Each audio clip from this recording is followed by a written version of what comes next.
Hello friends, అందరికీ నమస్కారం. ఈరోజు మనం ఫార్వర్డ్ రివర్స్ స్టార్టర్ గురించి పూర్తిగా తెలుసుకుందాం. పవర్ వేరింగ్ ఎలా ఉంటుంది, కంట్రోల్ వేరింగ్ ఎలా పనిచేస్తుంది, స్టెప్ బై స్టెప్ క్లియర్గా చెప్తాను. ముందుగా ఫార్వర్డ్ రివర్స్ స్టార్టర్ అనేది ఒక 3-ఫేజ్ మోటార్ని 2 డైరెక్షన్స్లో రన్ చేయడానికి ఉపయోగిస్తారు. ఫార్వర్డ్ అంటే నార్మల్ డైరెక్షన్, రివర్స్ అంటే ఆపోజిట్ డైరెక్షన్. దీంట్లో ముఖ్యంగా ప్రధానంగా ఈ కాంపోనెంట్స్ అనేవి ఉంటాయి. 2 కాంటాక్టర్స్ అంటే forward contactor, reverse contactor, overload relay, MCB or MCCB, push buttons and indication circuits.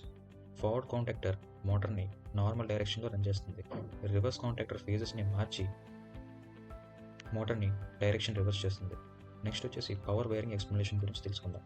3-ఫేజ్ supply అనేది ఈ ఎంసీబీ గుండా ఓఎల్ఆర్లోకి వెళ్ళి ఓఎల్ఆర్ నుంచి 2 కాంటాక్టర్స్లోకి ఇన్కమింగ్కి ఇస్తాం. ఫార్వర్డ్ కాంటాక్టర్లో 3 ఫేజెస్ అనేవి డైరెక్ట్గా వెళ్తాయి, అంటే ఆర్కి ఆర్, వైకి వై, ఈకి బి. రివర్స్ కాంటాక్టర్లో ఫేజెస్ అనేవి చేంజ్ చేస్తాం. ఆర్ని వైకి ఇస్తాం, వైని బికి ఇస్తాం. అంటే 2 ఫేజెస్ని స్వాప్ చేస్తే మోటార్ రివర్స్ డైరెక్షన్ అవుతుంది. చివరిగా మోటార్కి సప్లై అనేది వెళ్ళి ఏదన్నా ఒక డైరెక్షన్లో రొటేట్ అవుతుంది.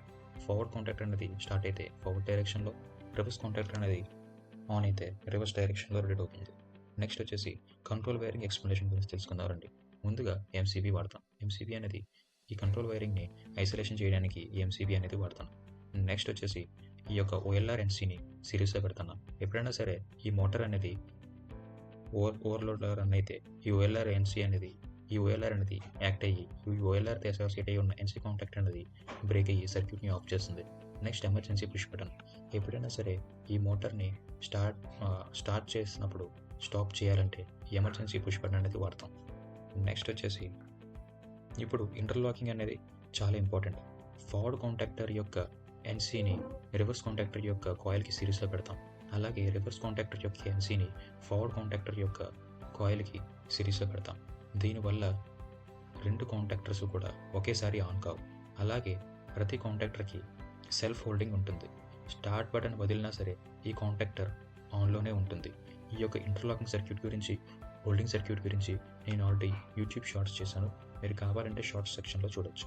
నెక్స్ట్ వచ్చేసి దీని యొక్క వర్కింగ్ ఆపరేషన్ అనేది చూద్దాం. ముందుగా ఈ ఎంసీబీ అనేది ఆన్ చేస్తాం. ఆన్ చేసి ఫార్వర్డ్ పుష్ బటన్ అనేది ప్రెస్ చేస్తే ఫార్వర్డ్ కాంటాక్టర్ ఆన్ అవుతుంది. మోటార్ ఫార్వర్డ్ డైరెక్షన్లో తిరుగుతుంది. అలాగే ఇదే మోటార్ని మళ్ళీ రివర్స్ డైరెక్షన్లో తిప్పాలి అంటే ఈ యొక్క ఎమర్జెన్సీ పుష్ బటన్ అనేది ముందుగా ప్రెస్ చేస్తాం. దాని తర్వాత ఎమర్జెన్సీ రివర్స్ పుష్ బటన్ అనేది స్టార్ట్ చేస్తాం. రివర్స్ పుష్ బటన్ స్టార్ట్ చేయగానే చూసారా, ఈ మోటార్ అనేది ఈ యొక్క కాంటాక్ట్ అనేది క్లోజ్ అవుతుంది. రివర్స్ కాంటాక్టర్ యొక్క మెయిన్ కాంటాక్ట్స్ క్లోజ్ అయ్యి ఈ యొక్క మోటార్ అనేది రివర్స్ డైరెక్షన్లో రొటేట్ అవుతుంది. అలాగే రివర్స్ డైరెక్షన్ యొక్క ఇండికేషన్ కూడా వచ్చింది. అలాగే దీన్ని ఆఫ్ చేయాలంటే మళ్ళీ ఎమర్జెన్సీ పుష్ బటన్ ఎన్సీని ప్రెస్ చేస్తే ఈ మోటార్ అనేది ఆఫ్ అవుతుంది. అలాగే ఆఫ్ చేయాలంటే ఎమర్జెన్సీ పుష్ బటన్ ఎన్సీని ప్రెస్ చేస్తాం. ఎప్పుడు కూడా 2 కాంటాక్టర్స్ మధ్య ఈ ఇంటర్లాకింగ్ అనేది చాలా ఇంపార్టెంట్. ఎలక్ట్రికల్ ఇంటర్లాకింగ్ ఖచ్చితంగా ఉండాలి. అలాగే మెకానికల్ ఇంటర్లాకింగ్ కూడా ఉంటే చాలా మంచిది. ఓవర్లోడ్ రిలే తప్పనిసరిగా యూజ్ చేయాలి. లేకపోతే ఈ యొక్క మోటార్ అనేది ఫుల్ లోడ్లో తిరిగి ఇంకా ఎక్కువ తిరిగినా సరే, అంటే ఎక్కువ యాంప్స్ తీసుకున్నా సరే అనేది మోటార్కి ప్రొటెక్షన్ అనేది ఉండదు. సో ఓవర్లోడ్ రిలే యొక్క సెట్టింగ్ కూడా చాలా ఇంపార్టెంట్. ఇది forward reverse starter power and control wiring గురించి పూర్తి ఎక్స్ప్లెనేషన్.